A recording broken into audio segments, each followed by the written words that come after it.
Okay mga ka-SF, mga kibon, feeding time ng ating mga stock birds and OLR banded backup birds.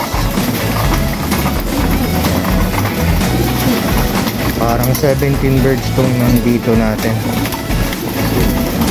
So ang feeding natin halos sa meron tayong additional 50% sa ratio ng kanilang feeding para lumobo sila.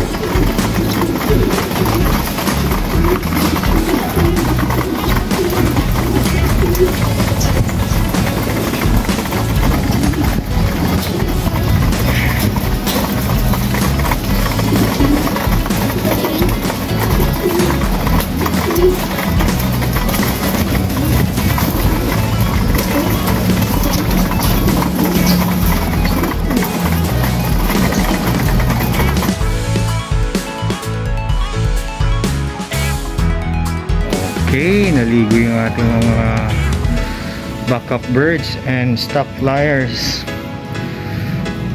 Okay. Sobrang init para ma-refresh siya lang. Refresh yun. Okay, actually wala pa to, hindi ko pa sila nasa settle, pero nag-average ng ranging 2 to 3 months old na. Nakita nyo naman mga ka-SM, lahat ng mga yellow ba to, orange banded, mga pang north young bird yan. Nag-acquire lang ako para meron tayong magamit para sa OLR bands na 2025. Itong puti, ano yan, old band na yan. Free lang natin yan nung bumili tayo ng pigeon supplies sa Shopee. And then the rest, yung mga blue band, yan yung ating mga personal banded na pang gift bird tsaka pang tabi. Okay, ang ganda ng gisa, no? Anak ni Miss Marker tsaka yung ating line breeding ng Vicente Milucci Hara.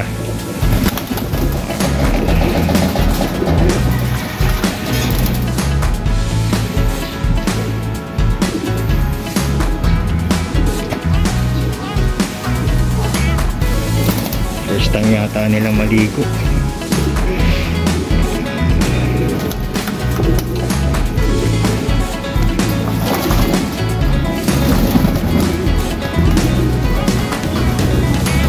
Dapat yung ipapasok nating anak ni Lady Boy sa OLR, kaso medyo kinapos tayo sa budget.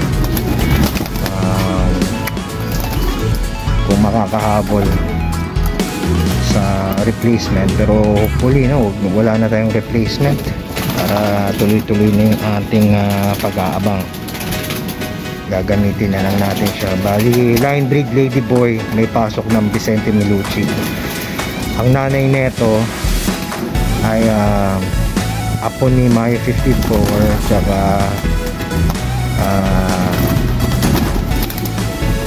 may pasok ng Lady Boy, inbreed Red Boy pala, inbreed Red Boy, Banded Book and Maya 54.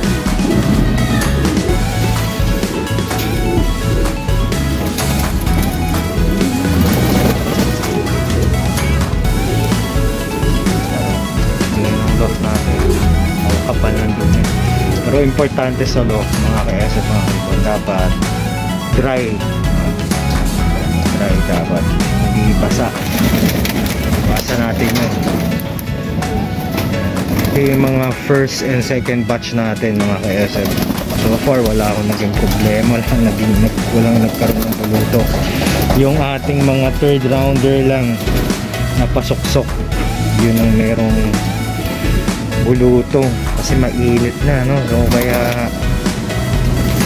nagkal tayo, bali 4 yata o 6 yung kinal ko. Pagka mahina yung ibon at maraming bulutong, pinapatay ko na.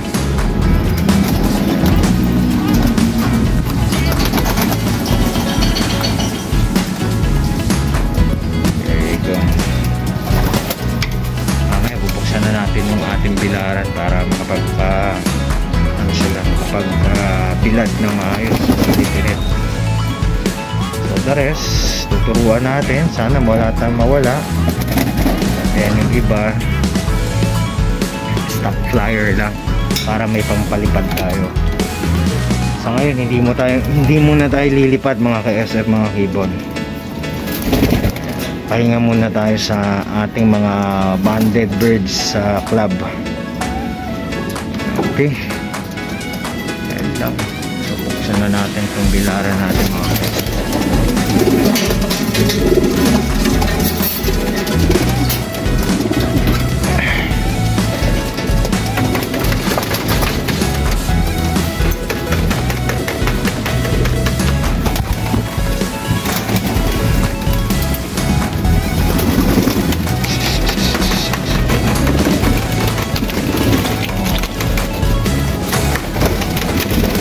Sinasanay ko na rin sila mga ka-SF. Tinatapik ko tong ating trapal. Once na nagbigay ako ng go signal ng ganito, ibig sabihin papasok na sila sa bilaran. Wala silang ginawa kundi labas-pasok lang sila sa bilaran mga ka-SF. Unti-unti masasanay na yan. Pagka alam na nila pag nag-topic ako, ibig sabihin bukas na yung ating one-way trap.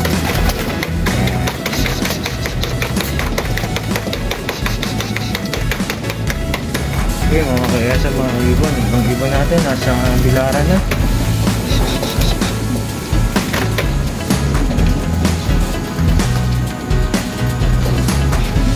Magpasok ng basang-basa, oh.